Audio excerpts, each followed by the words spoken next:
लोगों को आज मैं डीएनए और आरएनए की कंपैरिजन के चैप्टर में ले जा रहा हूँ। उसमें देखना है कि आरएनए और डीएनए में क्या अंतर होता है, क्या फर्क होता है। डीएनए में कौन से क्षार पाए जाते हैं, आरएनए में कौन से क्षार पाए जाते हैं, और डीएनए में कौन से बेस में होते हैं और आरएनए में कौन से बेस में होते हैं। तो हम आपको इसका कंपैरिजन के बारे में बताने जा रहे हैं।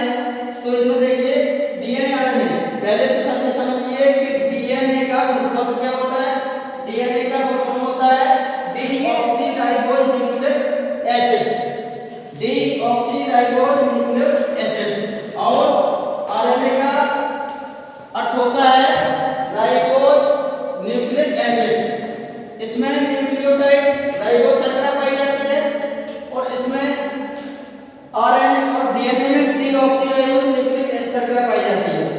इसका जो हम अंतर लेके चल रहे हैं, उस अंतर में पहला अंतर शर्करा का हो गया। दूसरा अंतर देखिए, इसमें डीएनए में द्विकुंडलित संरचना पाई जाती है। द्विकुंडलित संरचना इस तरह की होती है, इस तरह की संरचना होती है, जो कि एक गुणसूत्र में भी देखने को मिलती है। इसकी जो संरचना होती है, इसमें दो बेस, इसकी जो दूरियां होती हैं वो बिल्कुल आमने सामने, दोनों दूरियों के बीच की दूरी स्ट्रेंथ होती है, बराबर होती है। और जितना भी शुक्राणु होगा, जीवाणु होगा, क्रोमोसोम्स होगा, उतना बराबर में उतना ही चलेगा ये। तीसरा पॉइंट आता है कि द्विकुंडलित के साथ साथ, और इसमें जो आरएनए में होता है एक कुंडली होता है, एक कुंडली स्ट्रेंथ इसमें पाई जाती है। तीसरा पॉइंट में हम लेते हैं क्रोमोसोम। क्रोमोसोम वह छोटे से छोटा कण होता है जो कि हमारे आनुवंशिकता का प्रतीक है। बिना क्रोमोसोम्स के हम अपने संतान को नहीं बढ़ा सकते।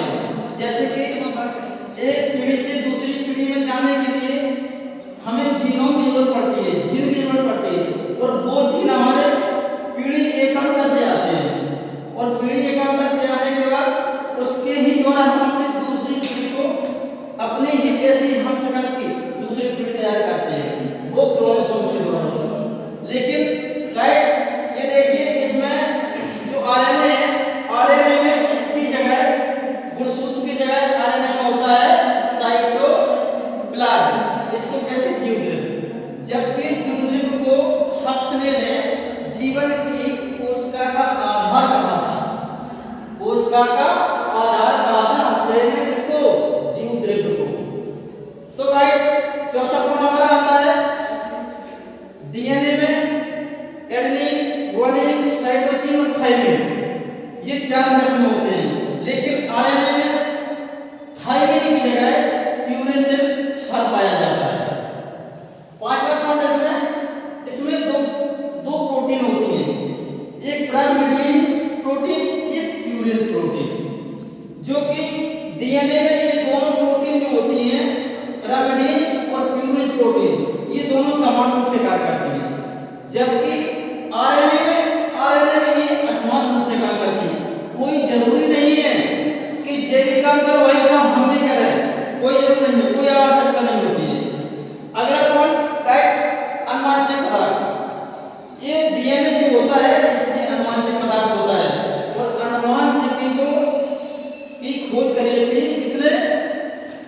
अनुवांशिकी की खोज ग्रेगर जॉन मेंडल, जो कि ऑस्ट्रेलिया के पादरी थे, एक चर्च के, ये ऑस्ट्रेलिया के निवासी थे।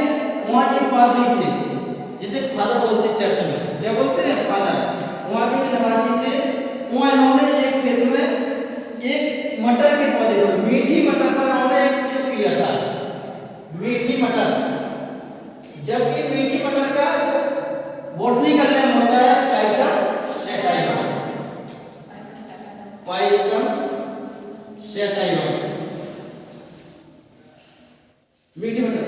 इस पर उन्होंने हजारों प्रयोग किए। उस चर्च में जो जगह लगी हुई थी उसमें उन्होंने इसका प्रयोग किया था।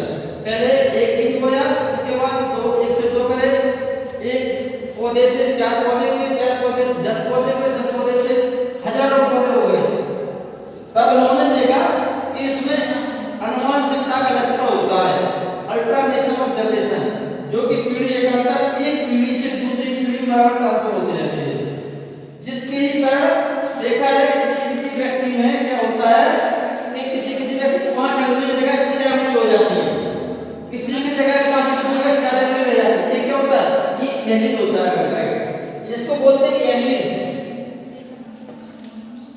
एलिल्स के ही कारण कभी कभार 4 की जगह 5 की जगह 4 अंगुली रह जाती है या 5 की जगह 6 अंगुली हो जाती है।